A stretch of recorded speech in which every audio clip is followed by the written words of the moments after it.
But our top focus tonight, Atal Bihari Vajpayee, the three-time former Prime Minister and BJP stalwart, passed away this evening after being admitted in the All India Institute of Medical Sciences 2 months ago. Vajpayee ji was 93. Mr. Vajpayee, who had been ailing for long, had retreated from active public life over the last decade following the deterioration of his health and remained restricted mainly to his residence. Mr. Vajpayee's mortal remains will be kept at his residence for the night. At 9 a.m. tomorrow, his body will be taken to the BJP headquarters for those who want to catch a last glimpse. The final journey begins around 1 p.m. The last rites to be held at Smriti Sthal at 4 p.m. A 7-day national mourning has been announced and tributes have already been flowing in for a leader who was one of his kind.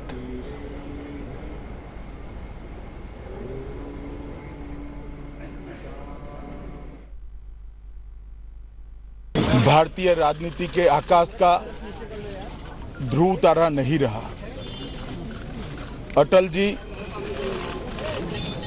बहुमुखी प्रतिभा के धनी थे। इनके जाने के साथ ही देश ने एक अजात शत्रु राजनेता खोया है। साहित्य ने एक मूर्धन्य संवेदनशील कवि को खोया है। भारतीय जनसंघ से स्थापक सदस्य और भाजपा ने अपना पहला राष्ट्रीय अध्यक्ष खोया है और करोड़ों युवाओं ने अपनी प्रेरणा को खोया है। The quality of Atal Bihari Vajpayee was, apart from his parliamentary skill, excellent oration, deep sense of humor and wit, and majestic command of her Hindi language. Of course, he was a poet. He carried convictions with everybody and a great conscience keeper of our time. No doubt, the country will be poorer in the loss of Atal Bihari Vajpayee. Atal ji हमारे लिए सर्वस्व थे, guide philosopher थे, प्रेरणा स्रोत थे और इस party की ग्राफ को बढ़ाकर यहाँ तक लाने में उनका सबसे बड़ा योगदान था।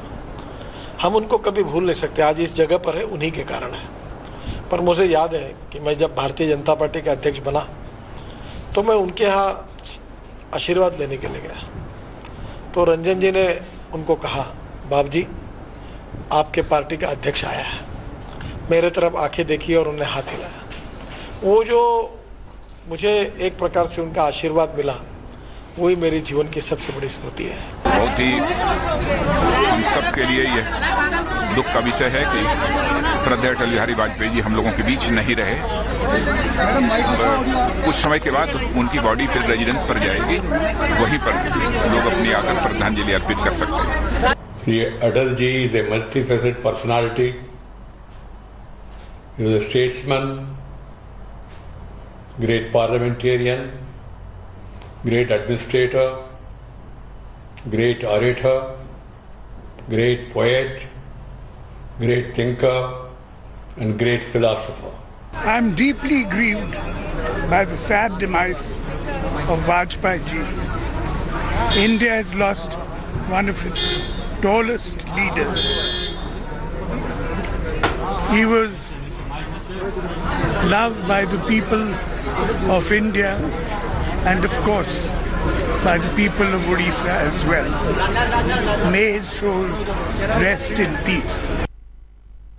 As those tributes flow in thick and fast, we need to assess the legacy of Atal Bihari Vajpayee today. What is it that makes Atal Bihari Vajpayee stand out, makes him one of the greatest prime ministers this country has produced? Joining me now, Raj Chengappa, Group Editorial Director, Publishing at the India Today Group, Manisha Priyam, Senior Political Academic. Also joining me, General VP Malik, former Chief of the Army Staff. I'll also be joined by Yogendra Yadav and by others who've known Atalji over the years. But let me start with you, Raj Chengappa, because you tracked Atal Bihari Vajpayee very closely in the years when Atal Bihari Vajpayee decided to take India nuclear for a second time, effectively really making us a real nuclear power. It was a tough decision, and it appears that under the garb of the poet politician lurked a mind who was determined to take India to the next level. You know, Rajdeep, you must understand that he supported India going nuclear right from the 60s. When China exploded its first nuclear test, he was the one to say that the only answer is for India to have the atom bomb. It was only when he came, in fact in 1996, when he was briefly there as Prime Minister, he actually ordered a test. Many would have thought that was immature because he didn't finish his tenure at that time and the weapons had to be lifted. When he came in 1998, the international situation was difficult. That didn't deter him. He had a great clarity as to why India needed to overtly demonstrate its nuclear weapons. It was not that India had not built nuclear weapons, but it had kept it coverted all the time. It was his decision to make officially India a nuclear weapons state. And in doing so, he ended decades of ambiguity. He ensured also that despite the international storm that broke out, we remember America imposed sanctions, as did other countries, and he ensured that the country weathered that storm successfully. Just for that act itself, Vajpayee's name would be written among the greats in Indian history. You know, that's one way to look at him. There are other dimensions to the Vajpayee persona. You heard L.K. Advani suggesting that one of the things about Atal Bihari Vajpayee that will stand out was the fact that he was the first non-Congress politician to complete 5 years, which in a sense broke the monopoly of the Congress party and actually made coalition politics respectable and acceptable. Do you believe that, in a sense, as this coalition politician, is his enduring contribution, his ability to work with a cross-section of people, as Salman Khurshid was telling us earlier this evening? Certainly, many would pit him only in opposition to the Congress party, but if you compare a Vajpayee's tenure as a Prime Minister to a Morarji Desai's, you will realize what the great level of acceptance was, not just amongst his own party colleagues with whom he differed very often, but also amongst those who were a part of his coalition. We are not even talking about a Sharad Yadav, for example, who had so much leeway in being able to maneuver the politics on the ground. But the good part about his government was that much of his thinking about what India's place in the world was different from the Nehruvian thinking. But he kept most of this to his heart, and as he came to power, it was easy for him to take advice, even if it came from his juniors. Yashwant Sinha, for example, served him both as finance minister and then as foreign affairs minister. So it was easy for him to take advice, even if it was coming from people much younger to him. Easy for him to take advice, even if it was coming from parties other than his own. And as far as his core was concerned, I think it was ultimately a man who was an ultimate democrat, who believed in freedom. I would but definitely quote this line where he said, "Mukti ke kshanon mein baar baar band jata hu." So for him, just one bondage, and that bondage was that of freedom and of democracy. Even he had a view and a vision different from his opponents or even from his allies. He would live out those moments ultimately as a democrat and as an ally to the core. You know, that really, in a sense, no ego, none of the pomp and pageantry of the state accompanied him when he traveled. It almost seemed as if he was most comfortable surrounded by fellow poets as he would be by powerful politicians and world leaders. Yogendra Yadav, you know, give us a sense for a younger India, the new millennials who perhaps have not seen Atal Bihari Vajpayee in his pomp. What do you think stood out? Was this his parliamentary style of speaking, his oratory, or was it simply his ability to be truly bipartisan when it came to contentious issues and thereby be a genuine coalition builder in the age of coalitions?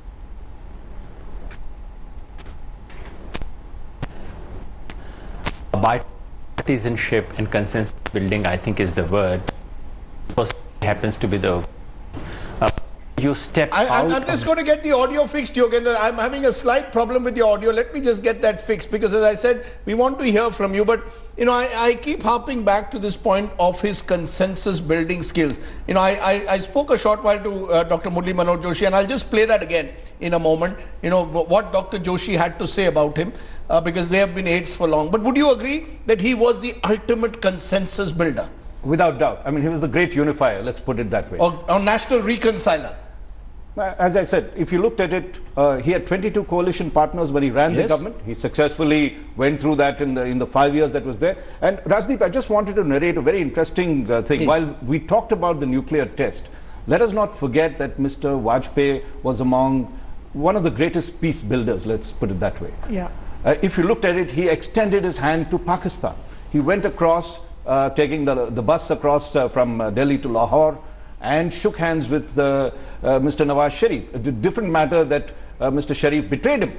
Yet, he wouldn't give up. He fought the Kargil war, won it successfully, and when he had the opportunity again, he invited General Musharraf to again talk about Kashmir and see whether we can sort out issues. He never allowed the past or the issues that were there to stop him. And the other interesting thing is, I did ask him about this.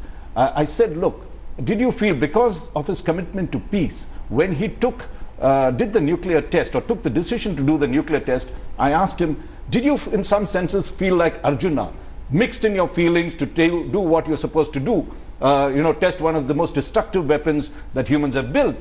And he thought for a long time, and classically, Mr. Vajpayee in person was very laconic in his replies. He never said too much, and he thought and he thought, and I thought he sort of not really answered my question. And he looked at it and he said, it had to be done. And that was the clarity that he had. He wasn't explaining, he wasn't saying, oh, I'm the great sort of, warrior, this thing. He just had a great sense of clarity that it should Because happen. he was like a shadow cabinet, so to say. He thought of the alternate ways in which each of these policies could have been approached. A man who had decidedly an anti-Congressman, but thought of engagements in multiple sort of ways. So that he was decisive was also that he deliberated so much on each of these issues and acted with import, so to say. Yogendra Yadav.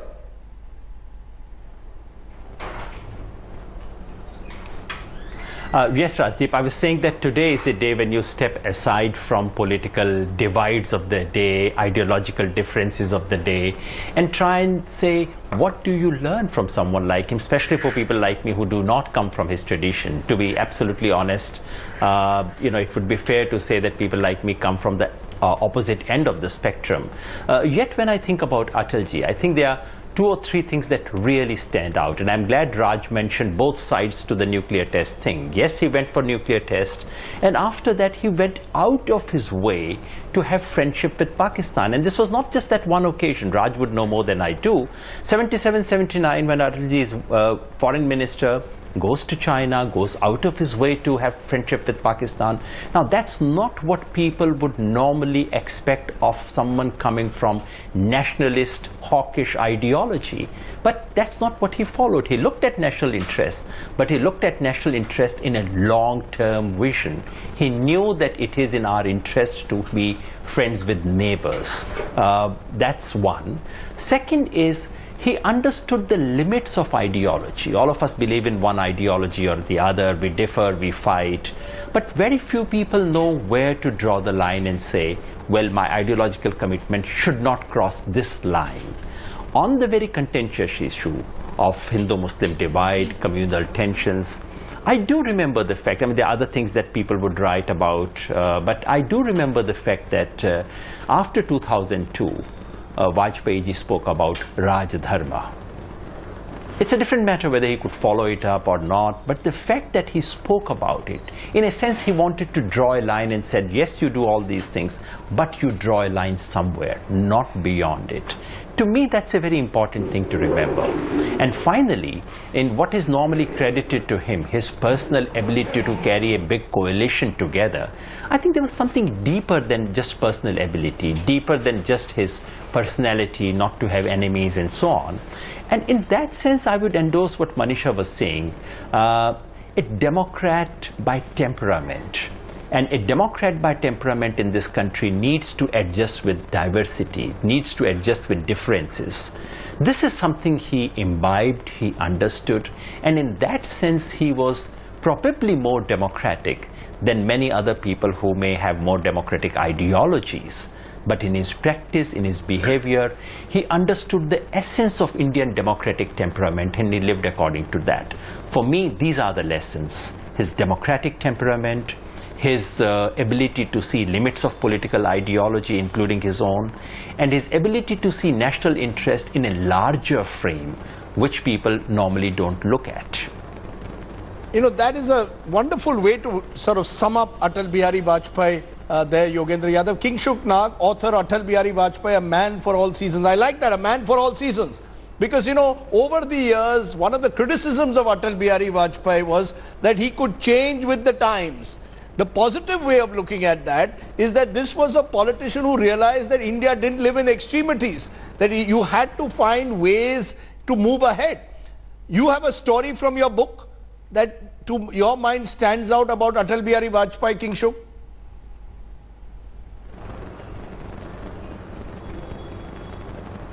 I think Atal Bihari Vajpayee. Okay, I have to go to Prime Minister Narendra Modi who is speaking. देश के भविष्य को दिशा देने वाले हम सभी के प्रेरणा स्रोत श्रद्धेय अटल जी अब नहीं रहे। अटल जी के रूप में भारतवर्ष ने आज अपना अनमोल अटल रत्न खो दिया है। अटल जी का विराट व्यक्तित्व और उनके जाने का दुख दोनों ही शब्दों के दायरे से परे हैं। वो एक जननायक, प्रखर वक्ता,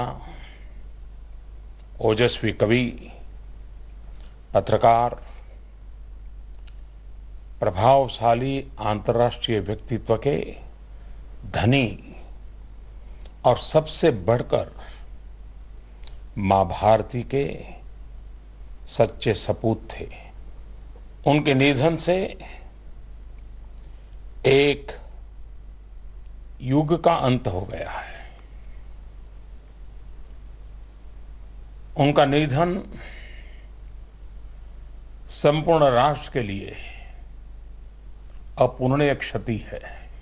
मेरे लिए तो अटल जी का जाना पिता तुल्य संरक्षक का साया सिर से उठने जैसा है। उन्होंने मुझे संगठन और शासन दोनों का महत्व समझाया, दोनों में काम करने की शक्ति और सहारा दिया। वे जब भी मिलते थे पिता की तरह खुश होकर आत्मीयता के साथ गले लगाते थे।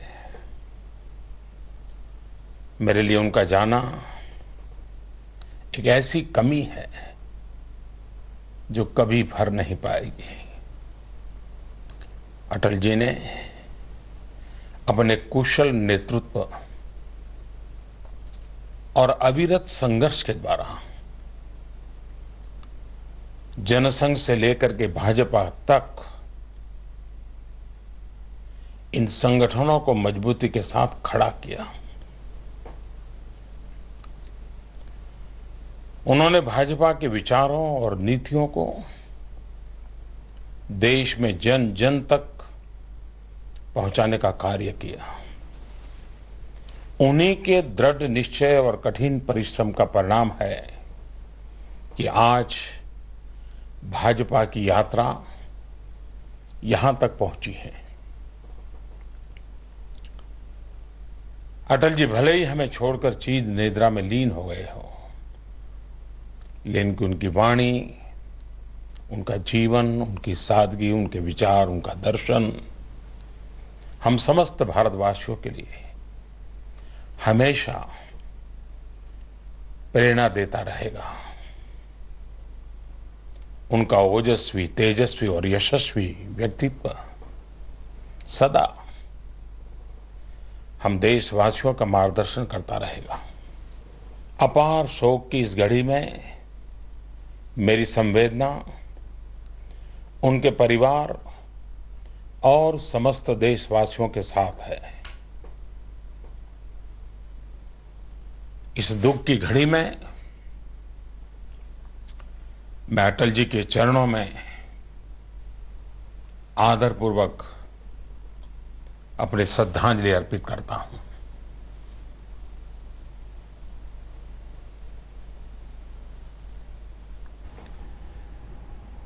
A moving tribute there from Prime Minister Narendra Modi, one of the many BJP leaders who grew in the shadow of the Atal Advani combine, the combine that came to define the BJP's politics for decades. And as you can see there, tributes are being paid to Atalji at his residence, where you can see his body has been kept for people to come and take darshan. Atal Bihari Vajpayee had friends cutting across party lines and indeed in different areas of society. He was someone who had friends that went beyond just politics. King Shuknak, I interrupted you briefly. Give me your favorite Atal Bihari Vajpayee story from your book. Yeah. It's not a favorite story. Basically, I want to tell you that he was a man who came between Nehru. He started his life as a politician in the Nehruvian era. He was from the RSS and then the Jansangh, but when he came to parliament, he was highly influenced by Nehru and he took on some of the qualities of Nehruvian policy. And later, when the Bharatiya Janata Party had been formed, he formed that party based on Gandhian socialism. And in later days, I think Mr. Vajpayee came between Nehru and Modi, and therefore he had qualities of both of them. And therefore today's country, the India in 1947 and India in 2019 could not have been, India could not have transited from 1947 to 2019 without Mr. Vajpayee there. So Vajpayee was the mean point, a bit of Nehru in him and a bit of Modi in him. You know, you mentioned Nehru, you mentioned Nehru on several, hold on, you mentioned Nehru on several occasions. I want to take that to Chandan Mitra, someone who saw Vajpayee ji at close quarters, both as a journalist and then as a politician, but at the moment the images that we are showing you is of his great comrade. And I want to say this, there's a song, as I see Advani ji do this, because there's a song from that great film Sholay, Ye dosti hum nahi todenge, todenge dam magar tera saath na chodenge. A relationship of 62 years, my friends, is remarkable in politics. They went through the ups and downs, but Atal ji and Advani ji, for me, were the Jodi number one of Indian politics. No political party has produced two leaders post-independence of the same stature. There was Patel and Nehru for a few years after independence. But this, to my mind, was a Jodi like no other. Mamata Banerjee, they're also paying tribute, as you can see at this moment. Nitish Kumar, leaders from across party lines, followed by Naveen Patnaik. Remember, Nitish, Naveen Patnaik, Mamata were all part of Atalji's NDA government. So these may be they've all moved in different directions today. But in that period from 99 to 2004, they were all part of Atalji's government.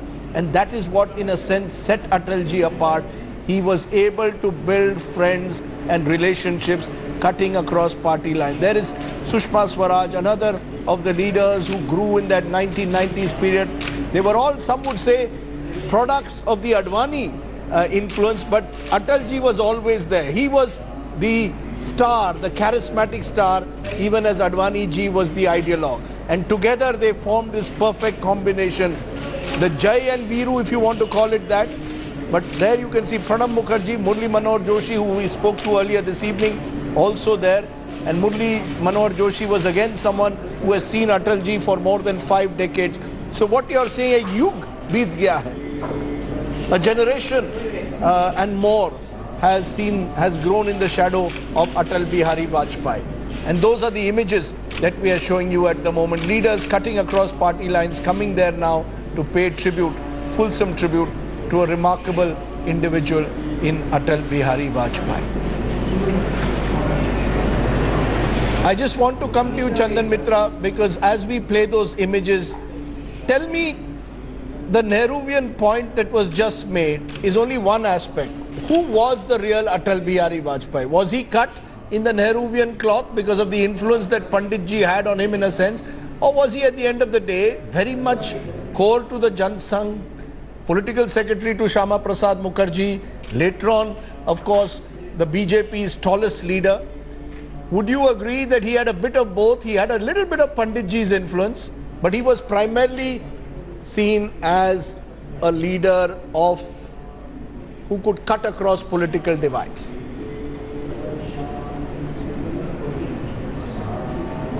I remember him, Rajdeep, yes, once in New York. He was addressing a gathering of a large number of fairly strong Hindu-minded people, and they were expecting him to say something on those lines. He skirted the whole issue and said, "मैं यहाँ उपस्थित हूँ भारत का प्रथम स्वयं सेवक बनकर." And the crowd just, went into raptures because he had, in a sense, killed two birds with one stone. He had called himself the Pratham Swayam Sevak, but the country's Pratham Swayam Sevak. So he skirted the issue, and what the crowd maybe have wanted to hear him say as Swayam Sevak, but he skirted that and said, Bharat ka Pratham Swayam Sevak. I think that was his way with words. And look, he was truly an assimilator. He assimilated the best of Jawaharlal Nehru, he assimilated the best of Shyama Prasad Mukherjee and various other BJP leaders. And yes, as King Shu was saying, there was a bit of Narendra Modi in him also. So he combined all of that to emerge as a better, stronger, taller individual. He was nobody's clone. He was a leader in his own right. There will be others now who will try to clone him. Successfully or unsuccessfully, I don't know. But he was a man in his own right, in his own mirror, he shaped himself. Chandan, you knew Atalji and Advaniji very closely, and I'm playing the pictures of Advaniji paying tribute there at the moment to Atalji. This Jodi number one, as I call it, it's almost unthinkable in Indian politics where there is so much animosity, particularly between peers. And yet these two seem to perform over the years through all the ups and downs in perfect harmony. They lost one election way back in the 1960s and went to see a film together to try and somehow or the other recover from a defeat in a Delhi election. Just trying to understand, what do you think held them together? Was it simply the Hindutva ideology? Was it their commitment to the cause of Hindutva? Or was it a commitment to nation building?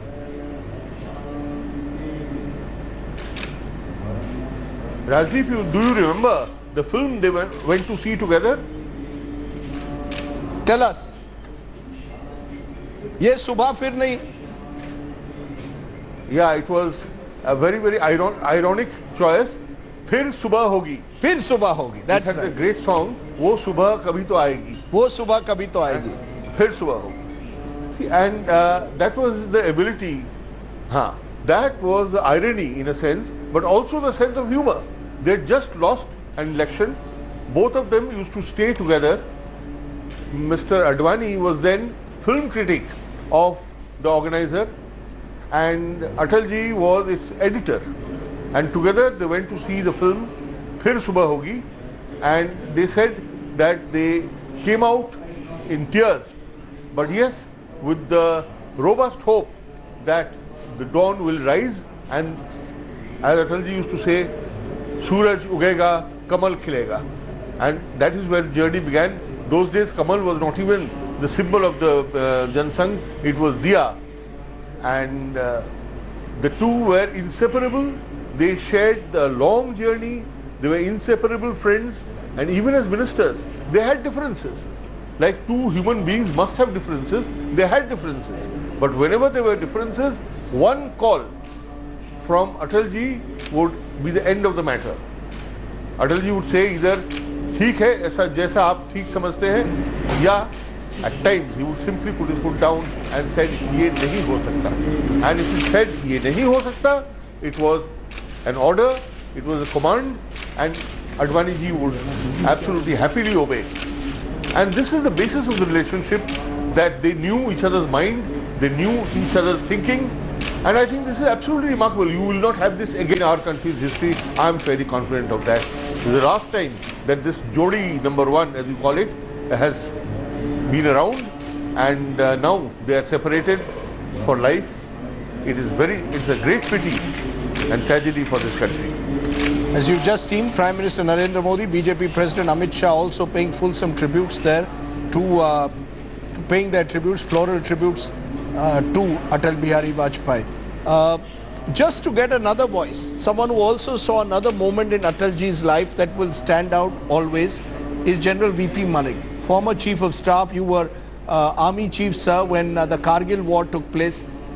Tell us your memories of Atal Bihari Vajpayee. As we see those pictures once again of the Prime Minister, tell us your memories of Atal Bihari Vajpayee. What for you stood out when he was in a sense taking us to war less than a few months after he had also gone on a Lahore bus yatra reaching out to Pakistan?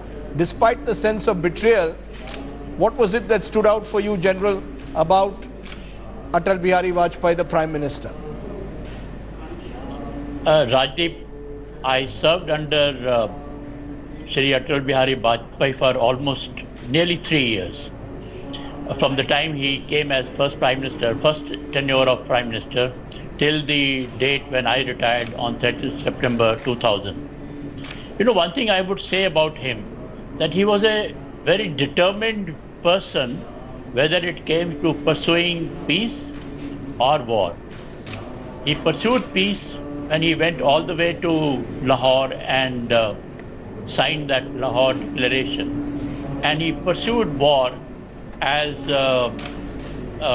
giving a warning to Nawaz Sharif that, okay, you have done this and now we will do our bit and we'll sort you out. And throughout the Kargil war, he was quite determined. He listened to us. We established a great rapport, and I think that was a very useful rapport between a political leader and the three military leaders, Army, Navy and Air Force Chief. So while he was a determined person, I also found him he was very sympathetic, empathetic as far as the soldiers are concerned. During the war, he went to see soldiers in different hospitals with me. He visited troops in Kargil, and whatever I asked for our martyrs' families, he gave it promptly. He gave it promptly. I had total access to him. Sometimes I would even ring up to say that, sir, I want to come and see you. And he was always. So one thing I noticed, that he was very accessible. He was always approachable and he would listen. Toward the end of war, I told him, sir, I cannot say that the war is over because there are 3 small posts along the line of control which are still in their hands. And this was just a few days.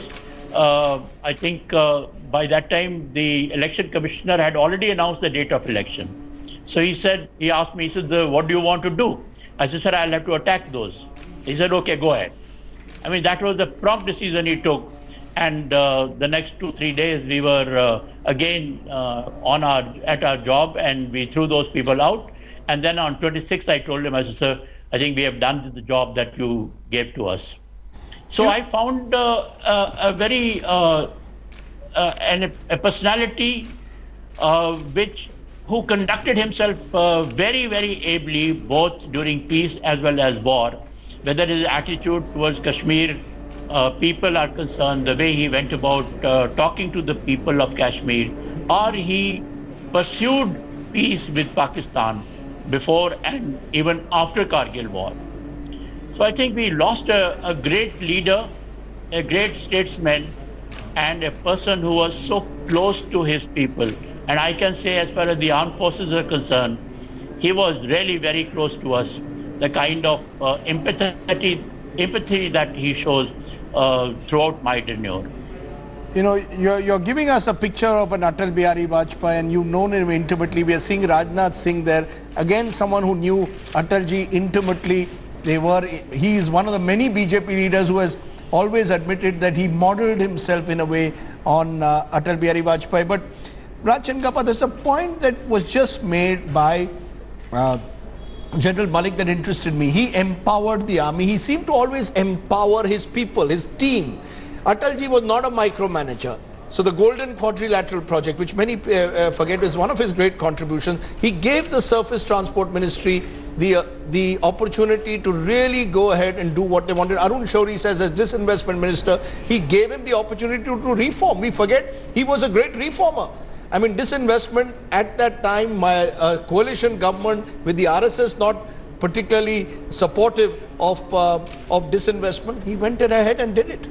Let's take Kargil, for instance, since General Malik is on the line. Yes. While he gave General Malik the operating freedom, he set the red lines. It was very, very clear. He had great clarity as well as courage. He could as well have started an all-out war after what happened in Kargil. He refused to do that. He refused. In fact, General Malik may remember that when I interviewed him at that time, when the war was on, he said off the record to me that I'm fighting with one arm tied behind my back because I cannot cross the border and do things. So he was very clear that he would not escalate it till he decided that it was imperative. And he played that patience game. He got Brajesh Mishra to go across and speak to the US, that famous meeting with Sandy Berger, and warned the US that if they didn't tell Pakistan to pull back, he would be forced to start an all-out war. That threat worked as well, apart from the great victory that the Indian Army did in Kargil. It was his sagaciousness, his clarity, his calmness in the face of storm. He would give the decision. He wouldn't talk much. You put a mic in front of him, he was a great orator. But when you met him in person, his answers were monosyllabic. He would, laconic in that. And with long pauses at various times. So he spoke little, but did a lot, and then gave the direction. And after that, he never got into it. So he told General Malik, and Rajdeep, I must tell you that I was there when he declared war against Pakistan at that time. We were in Pondicherry, I think getting ready to watch an ISRO launch from there. There was a function there. And a local reporter said, just watch out, he's going to make a statement. I think it was 10 or 15 days after the intrusion was there. He stood in that platform there and said, from tomorrow, our Air Force is going to take retaliatory action, our Army is going to do it, and we knew the war had begun. So he could be firm when he wanted to be. There was a touch of silk to the man, but there was also a fair amount of steel. And in a sense, Yogendra Yadav, what is the Atal, as we see all the chief ministers today paying homage, BJP, non-BJP, what is it that today's generation of politicians could learn from the Atal Bihari model? What is it about Atalji that you think is still relevant for today's politicians, today's generation of leaders?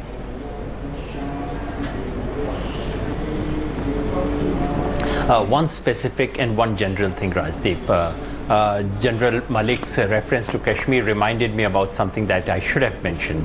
There's this one continuing legacy. You remember Vajpayee goes to Kashmir and he's asked this question, so what would these talks be like? And the usual answer of any Indian politician, small or big, is Samvidhan ke daire mein, within the four walls of the constitution. Atalji stops there and says, Insaniyat ke daire mein. I cannot forget that. For all my political differences with someone like him, this was a beautiful moment. This was a moment where the statesman in him, the poet in him, and the politician in him came together. And that still gives a hope for what has happened, what can still be done in Kashmir. So that's something which is for my generation, for all of us, something to carry. He has given a phrase, as Chandan Mitra said, sometimes by coining a new phrase, you open a new political possibility. And that one phrase, Insaniyat ke daire mein Kashmir samasya ko suljhana, still provides that opening. And if anyone were to use this opening, unfortunately it hasn't been used for those many years, but if anyone were to use it ever, the nation would be eternally grateful to Atal Bihari Vajpayee for that one phrase, because it's not just a phrase, it's something deeper than that. As for a general lesson, as I said, yeah. No, go ahead, very quickly. Yes, go ahead, please. Sorry. I was only saying, as for a general lesson, I think what we really need to learn from Atalji is this sense that this is a very diverse, very complex country, and the only way of managing this country, of doing democratic politics, is to bow your head down, is to listen to others, and to respect differences. Please remember that the opening statement of Atalji as Prime Minister was a Tamil poem by Subramanyam Bharati. He understood, as everyone expected him to be a Hindi wala, he opened with a Tamil poem. That is what this country needs. He understood this country more than his ideology allowed him to say. Interestingly put. Remember, of course, Prime Minister Narendra Modi also yesterday quoted Subramania Bharati. So maybe the Modi model is slowly learning some of the tricks of the trade from the master of coalition politics. Gentlemen, I just want you to take a pause for a moment, because let's just step back and look back at this remarkable career. Atal Bihari Vajpayee, poet, master orator, statesman, coalition builder. This is his story. जरूरी ये है ऊंचाई के साथ विस्तार भी हो। कश्मीर के नंदन वन को किसने है सुलगाया, लेकिन जोर दिखाई देता दुशासन का, कदम मिलाकर चलना होगा। नजरबंद नेता किए जिनकी नजरें तेज, अमराग है, अमराग है। Atal Bihari Vajpayee, a man of many paths, a dove among hawks, a pragmatist among hardliners, a statesman among politicians. He has been described as this and more. With a political career spanning more than 60 years, Vajpayee is an enigma. हार नहीं मानूंगा, रार नहीं ठानूंगा, काल के कपाल पर लिखता मिटाता हूँ, गीत नया गाता हूँ. As a first-time MP, his speeches on foreign affairs caught Prime Minister Jawaharlal Nehru's eye. India's first PM saw a future for the young Jansangh MP, but the prophecy took years to come true. His first shot at prime ministership came nearly 40 years after he first became an MP in 1957. The innings lasted exactly 13 days, from May 16th to May 28th, 1996. सत्ता का खेल तो चलेगा, सरकारें आएंगी, जाएंगी, पार्टियां बनेगी, बिगड़ेंगी, मगर ये देश रहना चाहिए, इस देश का लोकतंत्र अमर रहना चाहिए. Leader of the single largest party, Vajpayee had failed to cobble up the required numbers, but that did not stop him from going out with a flourish. हम संख्या बल के सामने सर झुकाते हैं और आपको विश्वास दिलाते हैं कि जो कार्य हमने अपने हाथ में लिया है, वो जब तक राष्ट्रीय उद्देश्य पूरा नहीं कर लेंगे, तब तक विश्राम से नहीं बैठेंगे, तब तक आराम से नहीं बैठेंगे. अध्यक्ष महोदय, मैं अपना त्यागपत्र राष्ट्रपति महोदय को देने जा रहा हूं. An excellent orator, Vajpayee employed every trick in the book. He was witty, he was hurt, he was angry, he played the victim. He had the audience lapped up every word of his. और ये राजनीति, जिस तरह की राजनीति चल रही है, मुझे रास नहीं आती.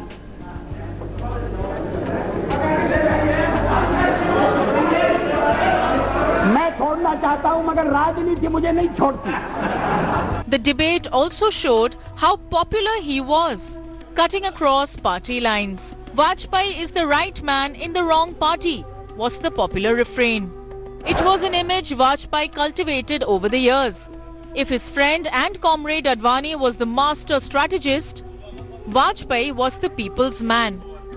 Probably that is how they divided their roles. Vajpayee in 1996 was bigger than his party, more acceptable than his party. He was brave enough to take a viewpoint that was different from his party's. It was best seen in 1992 when the Babri Masjid was demolished. He condemned the demolition. Leaders who were close to him said his anguish was genuine.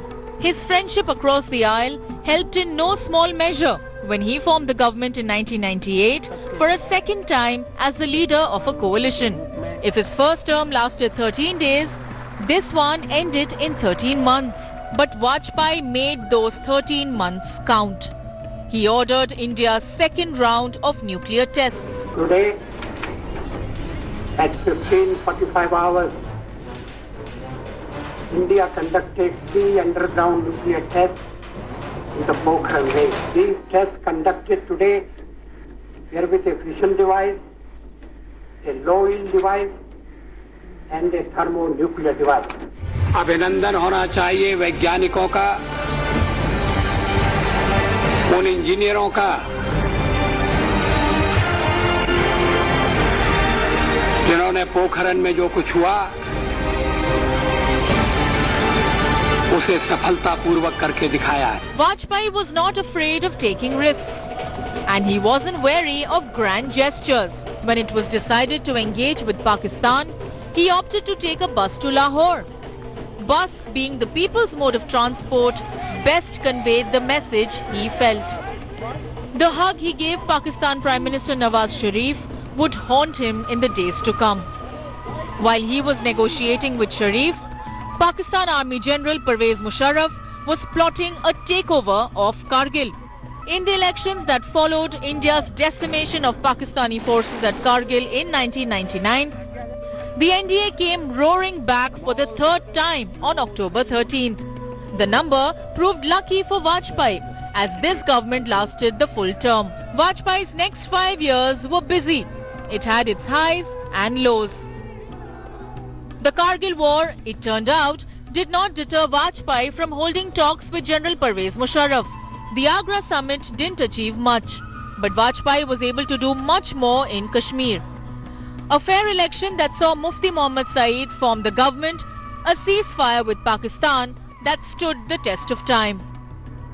The Kandahar hijack on 24 December 1999 and the subsequent release of terrorists on 31st December 1999 and the attack on Parliament were definitely the low points. The Gujarat riots of 2002 shook Vajpayee. He admonished then Chief Minister Narendra Modi in public, reminding him of Raj Dharma. Chief minister के लिए मेरा एक ही संदेश है कि वो राज धर्म का पालन करें। राजा के लिए, शासक के लिए प्रजा प्रजा में भेद नहीं हो सकता। न जन्म के आधार पर, न जाति के आधार पर, न संप्रदाय के आधार पर। हम भी वही कर रहे हैं साहब। मुझे विश्वास है कि नरेंद्र भाई यही कर रहे हैं। Vajpayee has many firsts to his name. The first PM from the BJP, the first for outside the Congress to complete a full term. If the BJP today is the dominant national party, a lot of credit would go to Vajpayee. Without Vajpayee, there wouldn't be a Narendra Modi. Remarkable political figure who simply managed to rise above all political differences and carve a niche for himself in Indian politics. Atal Bihari Vajpayee, the first non-Congress Prime Minister to complete a full 5-year term, a 3-time Prime Minister of this country. And the responses that are coming in today, clearly the tributes that are flowing in reflect the respect that people cutting across party lines had for Atal ji. Chandan Mitra, a final word, since you've known Atal ji for longer than perhaps most of us. What is it that you believe will be Atal ji's enduring legacy? What should be the headline tomorrow in the newspapers?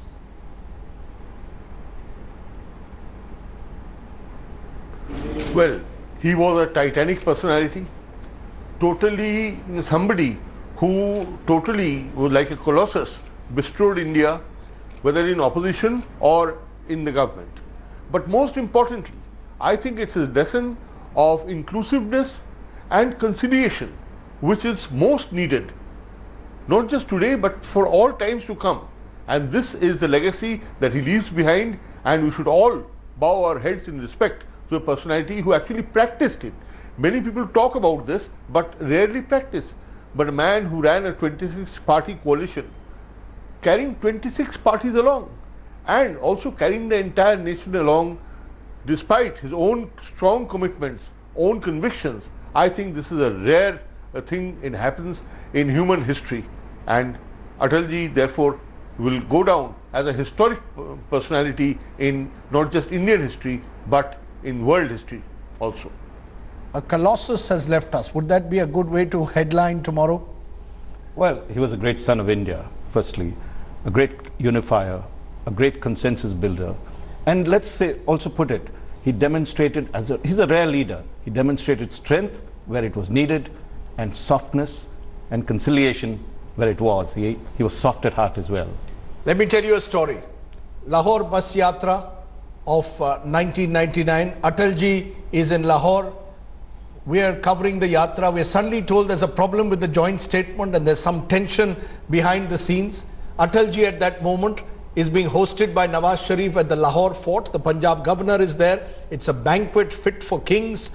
We managed to track him down and ask him, sir, is it true that there is tension? He looks at us, pauses, the famous Atal Bihari Vajpayee pause, smiles and says, tension I don't know, but I've just had the best gajar halwa that you can get, and then turns to Nawaz Sharif and says, I must say the carrot halwa, gajar halwa in Lahore is even better than what I get in Purani Delhi. Sharif smiles, he smiles, everyone sees a sense of warmth and goodwill. That is what Atal Bihari Vajpayee could do. That is why I think he was someone who had, by his very nature, the ability to cut across the deep political divide of this country, which is why, as you're seeing from President Ramnath Kovind, Prime Ministers, Chief Ministers, they've all come today to Delhi because at some stage or the other, over an extended period of life that started in the age of Jawaharlal Nehru and is now ending in the age of Narendra Modi, Chief Ministers have gone, Prime Ministers have gone, Atalji has stayed forever and his legacy will endure for much longer. Thank you all very much for joining us. I'm going to give you my take at the end and then leave you with an Atalji poem. Thanks for watching the video. For more such news and updates, please like, share and subscribe to India Today. Also check out our other great videos from our channel. We know you will love to.